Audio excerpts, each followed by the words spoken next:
Sehat ya Mas Lembu ya Sehat, hari ini? alhamdulillah. Oke. Nggak lapar aja. Nggak sakit ya? Enggak. Cuma lapar aja. Lapar aja. Ya udah minum dulu kalau gitu. Agak berbeda antara lapar dan air. Iya sih, benar Cuman sih. saya awali dengan minum gak apa-apa lah. Silahkan. Udah kenyang? Baik, terima kasih buat teman-teman kawan aksi. Semuanya. Kita sudahi pertemuan hari ini gitu ya. Mas Lembu, Iya. sekarang katanya jadi kreatif director. Gimana? Ya, Benar baru nggak sih? Baru atau gimana? Baru 28 tahun ya director. Baru 28 tahun. Jadi tolong. mungkin banyak yang nggak tahu. Oke. Saya apa? Gue ya? Gue boleh. Oke. Biar temen lah kita. Oke. Biar Sebenarnya saya Tuh kan, orang taunya, gue taunya ya. orang taunya gue tuh bermusik atau kreatif lain. Tapi sebenarnya awalnya adalah tetap jadi karyawan di advertising. Oke. Tahun 98 lah. Nah, jadi kalau dia ada mungkin udah di 98 sini lebih dari 20 tahun, cuma mungkin orang nggak terlalu banyak terekspos karena ya kehidupan kantor bukan sesuatu yang menarik untuk dibahas lah. Ya kayak gini kan nggak menarik ya. Yang menarik tuh bermusik atau apa. Jadi mungkin itu. Jadi kalau ditanya, ya saya memang pekerja kreatif di advertising semenjak 25 tahun yang lalu lah, gitu. Udah lama berarti 98 lah, zaman 98 Parto. zaman krisis Zaman moneter krisis tuh. moneter, Benar, saya baru krisis lulus moneter. kuliah gitu. Baru lulus kuliah. Oke, berarti aku bisa hitung usia aku baru berapa saat itu. Nah, Ya udah lah ya. mungkin ayah kamu adalah adik kelas saya. Agak jauh jauh ya. banget. Oke, kalau ngomongin dunia kreatif juga Mas Lembu juga kan aktif di advertising kreatif ya Mas ya. Kaitannya sama KPK kan kita biasanya akan ngomongin soal campaign, soal kampanye gitu kan, dan kita ngomongin anti korupsi dan segala macam. Ngomongin anti korupsi nih Mas. Sebenarnya ini adalah isu yang bisa dibaying oleh teman-teman gitu kan, terutama teman-teman Gen Z anak muda sekarang, bisa jadi juga tidak. Karena bicara anti korupsi itu kan sesuatu yang bisa jadi berat, bisa jadi enteng, bisa jadi mudah, bisa jadi seru, susah. bisa jadi enggak gitu kan. Nah, bisa jadi seru, bisa jadi nggak seru nih, nggak fun, nggak asik ngomongin ini gitu kan. Nah, sebenarnya gimana sih caranya? Kalau tadi tuh setelah melalui metode kumpulin dulu informasinya, dibikin dulu strateginya, baru dimasukin ke teman-teman kreatif. Kalau temanya adalah tema anti korupsi, sesuatu yang mudah atau enggak sih? Atau bagaimana Mas biar kita bisa menyampaikan pesan itu bisa lebih luas ke publik, apalagi kan kalau bicara anti korupsi kan publiknya pasti luas nih. Betul. Audiensnya luas. Betul. Tapi bisa jadi per audiens itu karakternya akan berbeda. Betul. Ya kan? Nah, itu gimana tuh Mas cara menyampaikannya?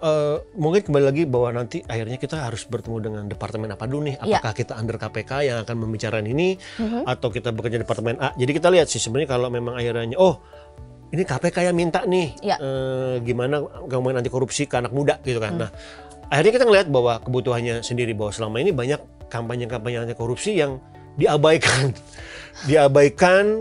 Karena mereka aduh nih gue nggak connect deh, atau saya nggak punya relevansi sama ini deh. Iya tahu korupsi, cuman terus so what gitu, gue harus ngapain gitu. Iya tahu orang nggak boleh ini ngomong, cuman mereka aware kayak wah ada duit negara sekian triliun, terus gue harus ngapain ya gitu kan. Mereka ini juga kayak terus itu duit, wah sadis. Terus apa yang mesti kita lakukan gitu? Nggak ada. Ya mereka juga mau melakukan apa? Udah terjadi kok. Iya benar. Right. Betul. Sudah terjadi gitu. Jadi mereka kontribusi gua apa gitu. Kalau ditanya jangan atau apa, tugasnya anak-anak muda ini mungkin mereka harus menjaga level itu di skalanya mereka. Sama mereka apa nih? Ya mereka harus mengawasi kalau siapa atasan-atasan mereka melakukan korupsi mungkin. Iya. Atau mereka juga menghindari melakukan itu sendiri dari hal-hal kecil mungkin. Jadi sebenarnya itu kan investment. Pada saat kita ngomong sama anak muda, investasi bahwa hey, kamu nggak boleh seperti orang-orang ini yang sudah melakukan tindakan kriminal, menyebabkan kerugian negara, bla bla bla bla bla bla. Kamu nanti kalau kamu bekerja, usahakan yang jujur. Kan itu sih sebenarnya kan, membekali mereka gitu. Nah, karena mereka bukan pengambil keputusan untuk menggelapkan uang triliunan dolar, mereka masih anak muda. Benar. Masih kuliah. Dulu saya pernah dinasihatin sama orang tua saya, pas sekarang saya jadi di posisi kayak berhadapan dengan user. Ya. Pak, tolong dibantu, Pak. Bawa meja dong. Bawa meja. Cek jadi, dulu. Dulu saya pernah dikasih tahu sama orang tua, jangan pernah main-main urusan duit. Nah, itu Papa almarhum pernah bilang, jangan pernah main-main sama urusan duit. Dan sampai sekarang saya selalu ingat itu gitu. Mungkin maksudnya nggak ngomongin tentang korupsi, tapi dia bilang, lu jangan main-main masalah uang. Intinya adalah, mungkin saya tangkap adalah kasih sesuatu yang memang jadi hak lu jangan ambil yang bukan jadi milik lu, tanggung jawab. Kan beda ya orang tua ngasih masukan. Benar, Jangan, benar. orang tua nggak akan ngomongin, jangan korupsi. Saat itu mungkin dia nggak akan, hati-hati masalah uang gitu. Uang tuh hati-hati banget. Megang uang tuh hati-hati banget tuh. Akhirnya itu keinget banget. Oh mungkin maksudnya anti korupsi. Oh mungkin maksudnya tanggung jawab. Oh mungkin maksudnya adalah amanat. Macam-macam. Tinggal kita menginterpretasikannya aja kan. Jadi itu sih. Jadi kayak, wah inget nih. Kalau megang uang kas ya Bu ya. Uang kas kantor nih, uang kas sekolah. Duh duit nih. Selalu ingat. Jangan main-main urusan duit. Gitu. Uang outing teman-temannya. Duh banyak lagi duit nih. Jangan main-main urusan duit. Itu selalu ingat gue. Oke. Bentuknya bukan anti korupsi, cuman orang tua selalu, orang zaman dulu sama kayak orang tua pasti memberikan sesuatu yang baik untuk anaknya. Tinggal gimana kita menginterpretasikan itu aja sih. Tidak menggunakan kata anti korupsi Betul, secara langsung. karena korupsi itu jadi sesuatu yang orang jadi apaan sih? Jadi mereka mereject informasi itu. Padahal sebenarnya korupsi tadi korupsi waktu, makanan apa. Jadi konteksnya adalah istilah korupsi itu mungkin reject sih buat anak muda. Jadi jangan pakai istilah itulah. Jadi itu sih. Jadi ada kontekstual. Di mana ada relevansi dengan generasi yang kita sasar, di situ akan komunikasinya akan jalan. Tapi saat kayak tadi di webinar bersama KPK saya pernah bilang tuh kan, jauhi narkoba. Narkobanya gede gitu. Orang jadi apa sih narkoba? Akhirnya malah nyari narkoba. Oh enak. Takutnya malah jadi terjerumus ke sana. Iya kan? Nah betul. Tapi justru sibukkan mereka dengan hal dan jangan sentuh narkoba sama sekali. Kayak lebih baik main volley, lebih baik main olahraga sama apa? Itu kan lebih positif ketimbang jauhi narkoba tuh ada gambar monster. Apa? Itu apa gitu? Agak takut ya. Iya kan itu kan. Jauh di depan ruang RT jauhi narkoba. Ada gambar setan bawa apa? Bawa yang apa namanya? Tongkat itu loh. Iya benar. Kalau saya boleh menginterpretasikan, maksudnya apa ya bro? Poster begitu, dakjal, apa menjanjikan kematian? Enggak juga gitu. Cuman kayak menakut-nakuti itu bukan sesuatu yang menarik juga buat anak muda saat itu. Iya. Jadi caranya aja sih gitu, kayak jauhin narkoba, agree. Tapi caranya. better lo bikin poster-poster yang lagi main basket atau motoran. Jadi orang lupa sama narkoba bahkan karena asik banget di gambarnya. Iya sih benar. Ini keren banget nih olahraga nih. Gue pengen jadi kayak boro-boro mikirin. Gue udah kadung jatuh cinta sama olahraga ini. Nah, tinggal kita mau berkomunikasi cara yang mana sih? Iya. Mau yang gambarin monster gitu sudah tidak relevan menurut gue. Tapi sibukkan mereka, alihkan perhatian mereka dengan sesuatu yang lebih menarik. Karena tadi sih cara menghilangkan attitude jelek kita atau persona kita di digital dengan cara apa? Dengan bikin kebaikan. Sibukkan. Jadi kita nggak bisa tuh rekam digital. Wah, gue lagi kemarin cupu jelek nih, foto-foto di Letsun gue. Nggak bisa bang, itu di digital. Caranya menghilangkan apa? Bikin sesuatu yang lebih cakep. Sesuatu yang positif vibe ya. Jadi lo akan kita jadikan sama itu. Jadi hindari sesuatu yang udah nggak usah lo glorifying narkoba, nani nuna. Udahlah bro, kasih sesuatu yang menarik. Yuk bikin apa, berkonten apa. Jadi orang makin sibuk dan tidak tahu narkoba itu apa. Sampai mereka mempertanyakan narkoba itu apa bos? Karena gue terlalu sibuk ngerjain sesuatu yang menarik buat gue. Nah itu lebih menarik buat orang muda ketimbang ini korupsi. Jangan korupsi.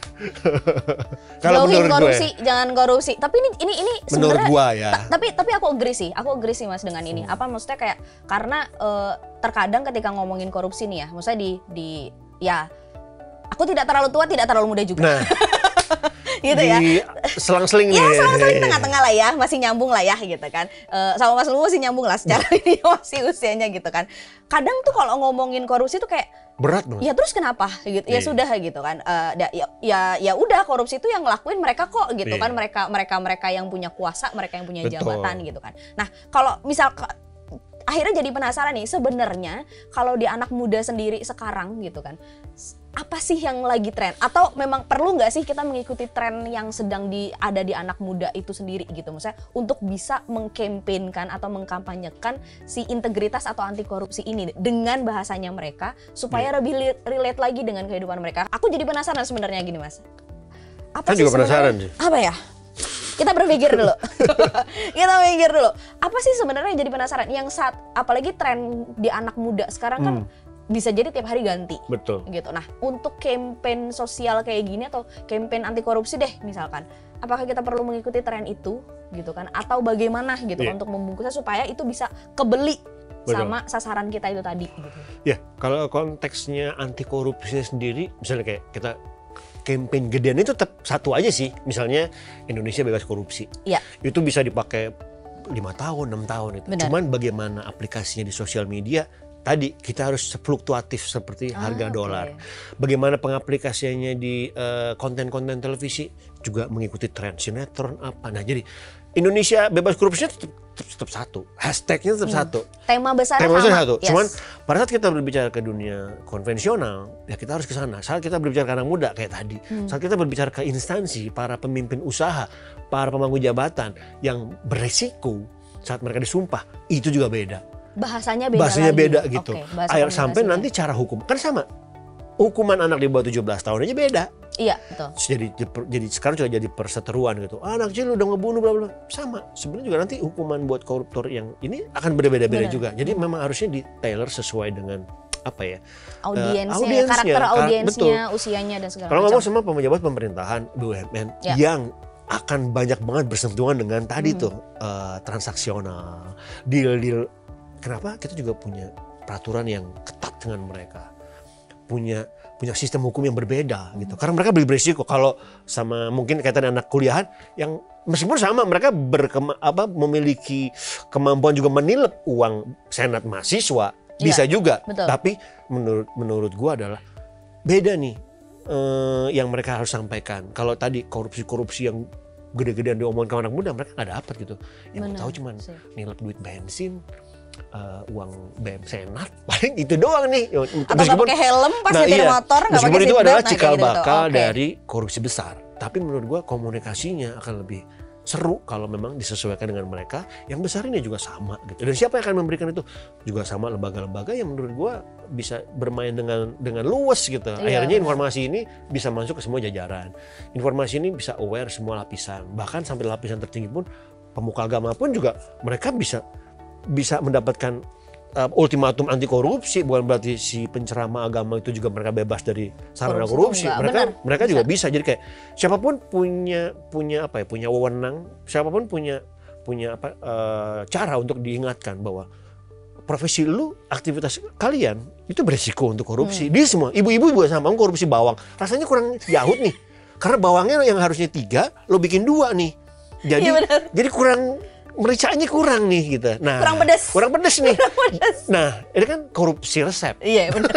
Nah, jadi gue nggak boleh korupsi resep nih. Jangan pelit bumbu kalau kata orang gitu. Benar, Jangan. betul. Nah, itu kan sebenarnya sesuai dengan apa arahan resep. Direkomendasikan 7 butir telur ya, lu bikin 7 butir 7, telur. jangan 6. Jangan 6 jadi kayak kok nggak ngiket nih adonannya. Kok kurang keras karena tadi lu korupsi. Nanti gedenya lu bikin flyover. Kok lembek nih aspalnya? Ya, Makanya begitu. karena lo harusnya 7 ton aspal lo campur 3 liternya kuah rawon. Jadi lembek dong. Nah itu jadi kayak analogi gitu tuh Ya. seru kalau dimainkan buat ibu-ibu. Apa? Kok bedak lu nggak ini deh? Ya lu korupsi bedak lu. Yang harusnya lo 2 kali lo kasih sekali ya tipis lah gitu. Harusnya kan 2 kali. Udah 2 kali ini. Atau Iya. harusnya ya transparan Pak.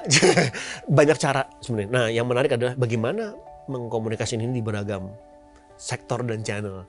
Bener sih. Itu yang jadi seru Iya karena sih, benar-benar. semuanya ujungnya muaranya adalah Indonesia bebas korupsi. Tapi ini ngomongin lipstick, ngomongin makanan, ngomongin olahraga, semuanya sinerginya ke situ. Berarti sebenarnya setiap bentuk apapun itu, misalkan nih air ini bisa kita jadikan contoh atau Bisa. analogi buat ngomongin Apapun anti itu. korupsi apapun itu Bener, ya tinggal sebenarnya ujungnya gitu kan. adalah gerbangnya adalah ya makanya semuanya dilakukan Mau ke- demi untuk Indonesia betul, bebas korupsi. Sesederhana itu sih. Dan ini proses yang panjang yang harus diikutsertakan oleh semua sektoral. Berarti risetnya juga harus Iya, bagus, informasinya makanya juga harus bagus. Bagaimana iklan-iklan korupsi tidak kena ke anak muda? Yang bikin bukan anak muda. Jadi dia nggak tahu. Yang bikin orang tua. Iya Kalau sih. yang bikin orang tua kayak sama. Makanya saya menyerahkan Hmm. proses kreatif itu ke anak-anak yang muda.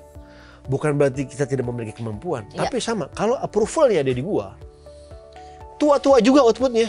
Iya sih, benar. Dan tidak relevan. Jadi Benar. kalau gua semakin tua, bukan semakin tidak berdaya. Tapi kayak ini generasi yang muda. Kalian yang lebih tajam. Karena trennya sudah ada di mereka Betul, sekarang. makanya tugas kreatif director hanya mengarahkan, kayaknya ini beresiko deh, beresiko sektor agama gitu. Tapi gue setuju sama viralnya nih. Nah, itu kalau balik lagi kreatif director, sudah tidak bisa memaksakan kayak zaman gue sekarang. Kayak dulu tuh saya wah udah post power Harusnya kayak syndrome. gini gitu. Nah, itu orang tua zaman dulu tuh kayak gitu tuh. Itu yang menjadikan bahwa kenapa output ini jadi kok nggak berbeda karena tidak alih generasi. Benar. Kita yang tua harus tahu diri bahwa ini zamannya generasi anak muda. Lo mau ngomong sama anak muda, sama Gen Z, kasih ke Gen Z. Kok gue nggak paham? Karena gue bukan Gen Z. Jadi gitu kan, sederhana bahwa saat kita membuka diri buat Gen Z, ya lu biarlah Gen Z ketemu sama Gen Z. Mereka akan lebih ngomong tuh. Kita yang tua nggak paham ya? Iya. Memang Karena harus kita paham. bukan di generasinya bukan mereka. itu. Benar. Tapi komunikasi ini diperlukan untuk mereka. Ya go lah. Iya benar. Kita jangan Tapi, potong informasi itu. biar tetap ada Benar, informasinya. sama kayak acara departemen A bikin lomba lari yang ngerjain orang departemen, hasilnya nggak ada yang menarik buat anak muda. Percaya sama saya. Karena nggak sesuai, nggak masuk ke mereka. Yang masuk ke anak muda, coba serahkan itu ke anak muda sebagai event organizer-nya, berkolaborasi dengan komunitas lari. Acara itu pasti keren. Padahal yang bikin departemen paling konvensional di Indonesia. Tapi kok keren banget ya? Nah, karena dia berkolaborasi. Dia mah hanya di atas aja. PMI kasarnya gitu. Iya. Tiba-tiba bikin event disco.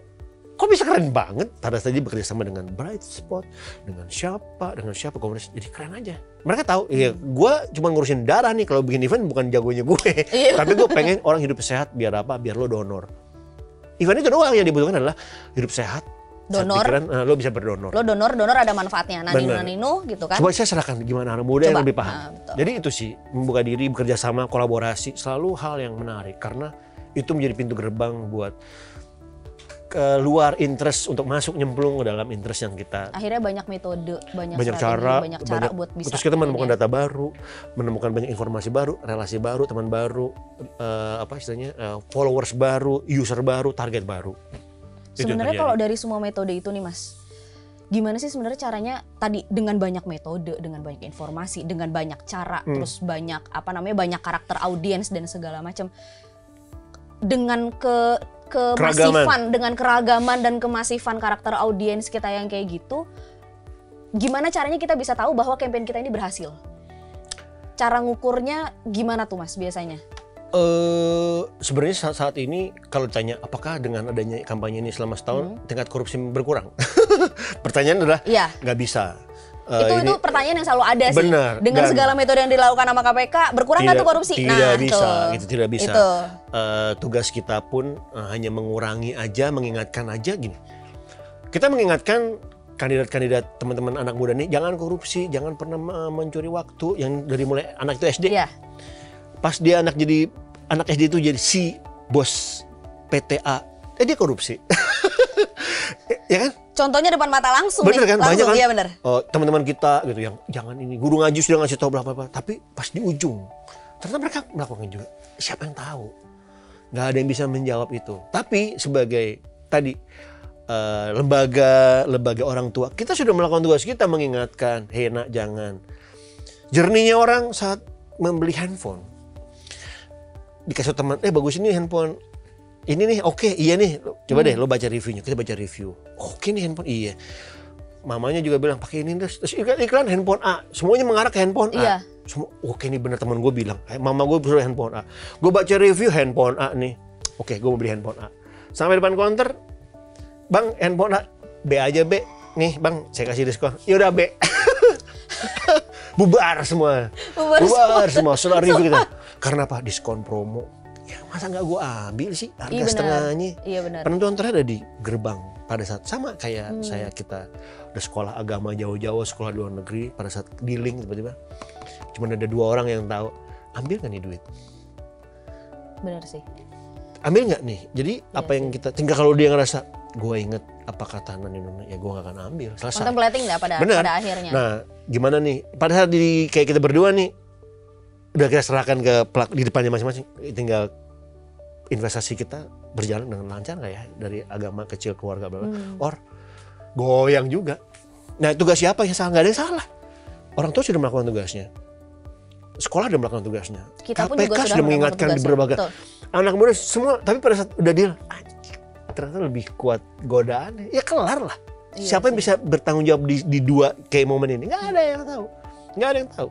Jadi tanya apakah pengukuran itu mengurangi korupsi? Nggak juga. Cuman kita sudah menjalankan tugas kita. Kalau dari segi campaign ini sampai ke orang, kita bisa ukur. Tapi change behavior itu, wah itu proses yang lama sih, Mas. coba Iya sih. 5 negara koruptor di dunia, apa tugas mereka? Mereka pasti sudah melakukan banyak hal, gila-gilaan sih. Iya sih. Nggak cuma satu doang gitu loh. Dan berapa tahun mereka berjuang untuk menghilangkan korupsi? Apakah ada learning yang bisa kita pelajari? Susah. Coba name it, mungkin teman-teman di sini lebih paham berapa negara terkorup di dunia. Apa yang mereka lakukan? Berapa juta dolar yang sudah dilakukan untuk memerangi itu? Berat nih. Apalagi kita gitu. Iya sih, apalagi kita sendiri gitu. Apalagi cuman berat. Cuman kita jangan tadi selalu ingat sama Bu Kitel. Mbak Kitel. Jangan ngantuk, jangan lelah, dia semangat terus. Benar, emang semua pihak harus tetap. Tapi kalau ditanya, mungkin kita 0,0 sekian % bisa ada merubah di behavior itu, iya. Gak apa-apa, tapi paling nggak ada. Nah, balik lagi nih di journey kehidupan, akhirnya ya itu sih yang akan berbicara di depan forum. Pada saat kita berdua, hanya Tuhan yang tahu, mereka ambil nggak di bawah meja itu. Selesai gitu sebenarnya. Berarti kuncinya adalah kitanya juga, kita orang yang memproduksi konten atau campaign itu kita juga tetap bikin gitu. Bikin kan? terus. Tetap bikin. Menakut-nakuti terus. Benar gitu ya. Sesuai dengan segmentasi kita. Tadi. Masing-masing gitu kan. Dosa kalau lo korupsi tetap yang memberikan hukuman keluarga tetap semuanya. Karena diajak gitu kan. Karena sudah dengan keluarga lo dipermalukan, dimiskinkan. Masih ada juga kok. Jadi gimana nih? Ya, tapi tugasnya semua lembaga itu sudah melakukan porsinya lah ya. Benar. Nah, itu tinggal balik lagi. Lo mau di keluarga dimalukan? Ya ini ulah kalian nih kan sudah kita sudah melakukan itu. Tapi kalau emang iya ya, apalagi ya? Ya, apakah memang benar-benar? Kalaupun dipermalukan cuma dia sendiri yang malu, kan gue sendirian doang nih yang korupsi. Keluarga urusan nanti lah, bodo amat gitu. Nah, akhirnya kualitas individu itu yang akan dipertaruhkan. Pada akhirnya di meja individu itu yang akan bereaksi sendiri. Bener, atas dia semua pesan yang kita terima. Pada saat kontemplasi split second dia harus ambil nggak anak gue gimana makan uang korupsi. Enggak sih, enggak. Oke. Ini menarik nih. Malaikatnya langsung yes. Gue nggak perlu kerja. Iya, gitu kan. Jadi kayak kalau ditanya tadi cara mengukurnya, di digital kita bisa mengukur, tapi bukan keberhasilan korupsi, tapi pesan itu sampai, ya. Iya, yang bisa kita ukur adalah ketika pesan apakah pesan itu sampai atau deliver, tidak. di-share orang, kita bisa ukur. Ya, tapi kalau mengubah behavior orang dari itu, wah itu ustazah dan ustadz pun belum tentu bisa merubah seperti itu. Butuh waktu. Itu. Dari perjalanan dia punya jamaah mungkin 2-3 yang switch jadi orang yang baik. Sisanya mungkin masih iya. Ya jadi memang butuh proses dan kalau nggak continue aja juga belum dapat hasil, apalagi yang tidak continue gitu. Nah berarti gini nih Mas, minum dulu deh. Iya. Kasian. Oke nih, kalau ada nasi apa gitu sih. Ada snack gitu, puding gitu. lebih seru lagi, kalau nggak gue jadi malas ngomongnya. Berarti kalau kayak gitu, padahal gue tuh mau challenge Mas Lembu. Apa tuh? Sekarang gue mau nge-challenge dulu Mas. Kalau misalkan Mas Lembu nih sebagai orang di dunia kreatif ya. Oke, ambil ya. Belum. Sabar. Belum gue tempelin nih. Iya. Mas. Karena gitu kan. Kalau misalkan aku mau nge-challenge sebagai seorang Mas Lembu gitu kan, melihat semua fenomena anti korupsi lah, fenomena korupsi, fenomena anti korupsi yang ada, integritas segala macam. Apalagi udah beberapa kali ketemu sama teman-teman KPK mungkin ya, ngobrol. Tadi juga ada seminar. Untuk seminar bukan untuk diperiksa ya. Iya enggak, untuk kita sharing dong, untuk kita sharing dan segala macam. Sebagai seorang Mas Lembu, kalau ngomongin soal anti korupsi, kira-kira akan bikin konten yang seperti apa sih pertama kali ketika muncul di pikirannya Mas Lembu saat ini gitu. Nih pertama kali langsung keluar, gue mau bikin ini, gue mau bikin kreatif kampanye kayak gini. Gitu. Gimana? Gue nyindir orang-orang di kelurahan gue. Wow, jangan dicari kelurahannya ada di mana, habis ini bahaya. Kan yang paling sederhana adalah kayak yang paling sederhana di sekeliling gue kan. Betul. Yang paling sederhana. Ya lebih red sih sebenarnya. Gue bilang di kelurahan gue lah. Karena ini lucu nih kalau gue bikin nih. Iya. Kayak apa tuh? Kebijakan pindah surat pindah segala macam itu kan. Wah, ini kalau nggak ditolong Pak, itu tuh nggak jalan-jalan gitu. Dan itu sudah dinormalisasi sama RT gue. Kalau ke situ Bu, siapin ini banyak aja gitu. Oke. Tapi satu sisi saat gue butuh surat-surat itu, gue melakukan itu. Karena mau tidak Karena gue harus pindah wilayah, terus urus surat buat apa? Surat ini tuh buat gue ngurus yang lain. Kalau gue nggak jalan, gak kelar nih semua. Nah, tapi gue Ngomong lagi gue. Disebut lagi Allahu Akbar. Bukan di Jakarta. Nggak, tapi kayak gue pengen menyindir tapi ya gue berkontribusi sebenarnya dalam proses korupsi itu karena mengiyakan. Tapi kalau nggak iya ya gue nggak jalan. Gimana dong gitu. Jadi gue sebenarnya punya kontribusi. Nah, tapi makanya kalau tanya, gue mau bikin konten tentang itu, nyindir, entah gue juga menjadi pelakunya, entah gue juga. Tapi kayaknya di dunia itu banyak deh di sektoral itu yang perlu dibenerin. Perizinan lah ya. Iya. Betul. Kadang orang itu nggak mau loh. Cuman kadang-kadang seorang menganggap lu lama bro, butuh ini kali ya gitu. Padahal lamanya itu memang proses. Ya. Akhirnya orang yang mau buru-buru membuat kayak mas jangan, emang ini prosesnya lama jadi jangan disogok gitu. Nah itu jadi terjadi salah persepsi. Betul. Selama ini instansi itu terlihat lama, sodok kali ya. Ternyata bro mau lo sodok nggak lo sodok ke pemerintah. Tetap aja segitu gitu, emang lama. Pembuatan akte rumah IMB lama banget menurut gua karena ada digitalisasi apalah. Iya betul. Gua bilang gua amplopin kali ya. Nggak apa emang lama. Oh sorry maaf. tapi akhirnya banyak orang yang menormalisasi itu karena proses lama itu biasanya ada tapinya gitu. Nah, kalau ditanya kenapa? Pengen menyentil itu sih sebenarnya karena gue punya akhirnya jadi pelaku gitu. Tapi gue butuh gimana dong sebagai warga negara? Gue butuh benar. Karena kalau nggak aktivitas gue akan terhambat semuanya, nggak punya surat domisili, nggak bisa IMB, bla bla bla bla bla. Gimana? Yang menyebabkan itu nggak ada bukan karena mereka nggak bergaji atau apa ya sistem. Berarti POV-nya POV siapa nih? POV-nya kita sebagai orang yang POV-nya akan lebih sakir saat gue ada kayak gue ternyata adalah pelaku yang juga melakukan itu. Karena kalau gue menyalahkan orang jadi kayak lu buang body lo bu gitu. Tapi gue kayak bilang gue nyiapin amplop buat apa? Buat ini. Iya. Jadi gue mengaku sendiri kalau gue tuh salah. Dan ini jangan dilakukan. Jangan dilakukan orang lain dan tapi bagaimana nih pemerintah terkait untuk agar orang-orang kayak gue ini tidak juga apa-apa mengeluarkan uang untuk proses birokrasi ngurus surat. Kan itu juga jadi gue menampar diri gue sendiri untuk ini sebenarnya bukan hal yang gue normalisasi tapi tolong dong pihak terkait gimana agar gue juga sebagai warga area tersebut bisa untuk melanjutkan aktivitas gue tuh tidak dipersulit gitu. Iya benar. Jadi ya lebih ke situ sih kayak ini PR semuanya agar tidak terjadi korupsi apakah dengan bergaji tinggi? Oh tidak, nggak ngaruh itu. Karena ketika pegawai KPK biar nggak korupsi semua harus diberikan gajinya sekian. Nggak gitu. juga, Padahal nggak juga. Balik lagi ke orangnya. Iya kalau dilihat apakah gaji-gaji para pengambil keputusan yang sekarang koruptor itu rendah-rendah? Tidak. Bukan masalah itu gitu. Banyak faktor lain sih sebenarnya. Terakhir, challenge terakhir dari apa tuh? Minum dulu boleh? Boleh. Nih. Butuh isi lagi? Okay. Butuh isi barangkali yang berwarna gitu kan. Cukup ya. Terakhir, challenge terakhir. Tadi udah tahu nih kalau mau bikin soal pengen nyindir soal perizinan gitu kan. Ternyata masih banyak prakteknya dan memang masih banyak gitu kan. Teman-teman gue tuh juga bilang masih banyak banget. Masih banyak banget sebenarnya yang kejadian di masyarakat kita tuh masih banyak. Terakhir, challenge terakhir. Tagline-nya yang asik apa ya untuk itu?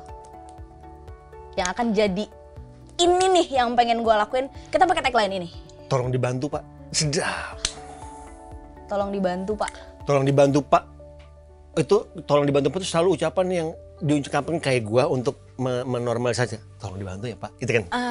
Tapi satu sisi keluhan gue ini juga tolong dibantu Pak. Ini gue lebih ngomong ke biro yang lebih besar. Tolong dibantu Pak. Ke hal kayak gini mesti gimana kita sebagai warga negara. Apa yang harus dilakukan? Apa yang dilakukan nih? Karena saya masih kesulitan mengurus surat karena ya perizinan itu lama. Saya susah untuk begini karena orang-orangnya nggak ada. Akhirnya saya mencoba untuk nyodok lebih cepat. Jadi tolong dibantu Pak. Kadang perspektifnya jadi banyak. Iya jadi banyak. Tapi tolong dibantu Pak selalu relate dengan sesuatu yang di luar jalur normal sih. Iya gampang sih. Tolong dibantu Pak. Pak bukan tolong dibantu Bu. Pak ya. Dan itu selalu Pak. Pak iya kan. Pengambil keputusan adalah Pak. Bapak itu identik dengan pengambil keputusan, penentu langkah selanjutnya. Tolong dibantu Pak. Memposisikan bahwa kita di bawah, orang ini di atas, tolong dibantu Pak. Tinggal nanti bawahnya ya. Iya, ini suara orang bawah ke atas, jadi kayak kita memposisikan kayak rakyat. Ini pengambil keputusan, tolong dibantu Pak. Ada tinggal gambarnya ada duit amplop. Amplopnya tinggal di atas, tinggal di bawah. Tinggal kalau ini kan dalam mikir pendek ya, kalau mikir panjang ntar kayaknya jangan deh. Tinggal nanti kita cari berarti point of view-nya ya. Tolong dibantu Paknya ini mau tolong dibantu yang positif atau yang negatif ya. Kita lemparin aja biar bergulir karena buat orang yang pelaku itu pasti ngerasa ini ngerti. Wah, tolong dibantu Pak. Tapi arahnya kemana udah paham. Tapi kalau orang yang memang selalu pengen ada sesuatu diskusi, tolong dibantu Pak. Dia akan membuka diskusi buat siapapun dan hal apapun. Itu sisi positifnya. Baiklah kalau begitu oke. Kalau Naksi udahan, udah selesai. Kayaknya bapak saya, teman saya yang satu ini, Mas Lembu ini udah mulai kelaparan. Saya nggak mau mengkorupsi waktu bekerja saya. Oke deh, Mas Lembu, terima kasih Mas, banyak sama-sama. udah mau ngobrol di KPK. Mudah-mudahan kawan aksi semuanya apa yang kita bahas hari ini itu bisa Bermanfaat. menjadi inspirasi dan tentunya bisa jadi bermanfaat buat teman-teman untuk bikin konten anti korupsi atau konten apapun ilmu campaign sosial ya, terutama supaya menjadi lebih kreatif dan langsung masuk ke sasaran kita semua. Terima kasih banyak kalau begitu semuanya. Bye bye.